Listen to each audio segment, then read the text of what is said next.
Okay, so we've all agreed that the first Lego movie was a fluke, right? I mean, it came out of nowhere. No one had the slightest expectation for this glorified toy commercial to be anything other than, well, a glorified toy commercial. But it was funny, irreverent, had things to say, attacked the whole idea of the Chosen One, grossed $469 million against its $60 million budget, picked up an Oscar nomination, 95% on RT, and followed out with my second favourite Batman film ever, behind Mask of the Phantasm and ahead of the Adam West version. But the Lego Movie Part 2 is being described as a franchise-ending bomb, according to Forbes anyway, and I happen to agree. But a few less franchises would do cinema the world of good anyway, as far as I'm concerned, so don't expect to see me weeping at the funeral. Mostly because I'm busy weeping into my G&T, double, because I just had to sit through Playmobil, the movie. Are you sure there's no E in there? Feels like it should have an E. Because now that the trail has been blazed and paved with some gold, here come the low-effort, low-energy, low-budget knockoffs. Yippee! Oh, and it's a musical. Yabba Dabba Flaming Doo. But don't expect any songs that will get stuck in your head, serve the plot, or even be very entertaining, because they're not. They're little more than padding, especially the first song, which seemed to have wandered out of a banned, low-budget, live-action Disney special. The two main leads have no chemistry, the voice acting is shocking. What lunatic decided that casting Harry Potter as a James Bond knockoff was a good idea, and can I have their job, as there's no way they still have it? Right?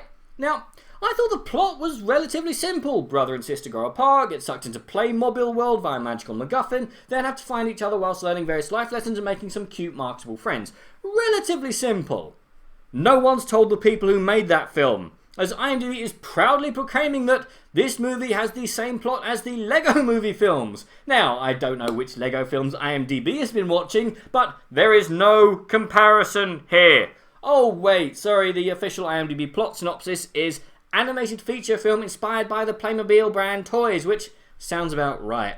The villain is arguably the worst I've seen in years. I mean, this doesn't do the whole there's no real villain thing that some films go for. Here, he's an out-and-out villain with no special henchman. He's voiced by some musician who can't do anything with what little he's given. His character has no menace, no presence, and no one would miss him if he was edited into the ether. What else? There's just something seriously static about the character models. I was never really into Playmobil. Okay, that word seriously is an E, it's driving my spell checker insane. It mostly struck me as entry-level Lego, but I remember that they move even less, so props for that, I guess? And also, there's a hell of a lot going on here for a film based on a toy range that's aimed at 6-year-olds. Will they care that one of the characters is crippling debt to a gang lord? Probably not. And again, it's a subplot that could vanish into the ether with very little effort, and it would actually make the film a lot better.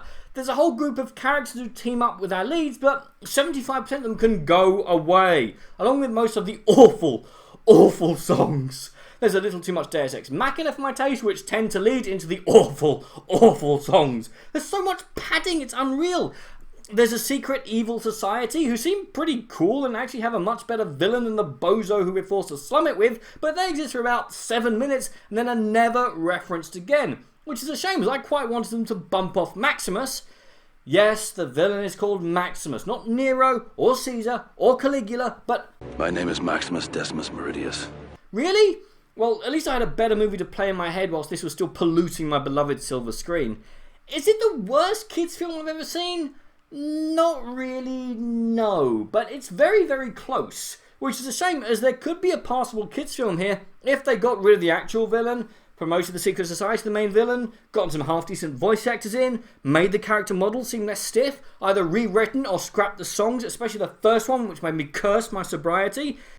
Oh great, more singing right on time. It is only 90 minutes, which is a blessing, I guess, but it's a pretty slim one. You know, it takes a lot to let the Queen's Corgi look slightly less awful, but you've managed it, Playmobil the movie, and you've confirmed my long-held theory that anything called brand name the movie is probably going to be awful. I never thought I'd say this, but just go see Angry Birds 2 instead, unless you're in the colonies, in which case just wait for it to be ignored because it's coming out there on December 6th, allegedly. Now, if you'll excuse me, I'm off to hide all my other childhood favourites from Hollywood's grubby paws. Alright guys, so this film is fire. Do not see this film under any circumstances, but what did you guys think? And what is your favourite brand name the movie? Comment below, let me know. I'm Daniel, it's been a dunking. If you've enjoyed this video, please like, share, and subscribe.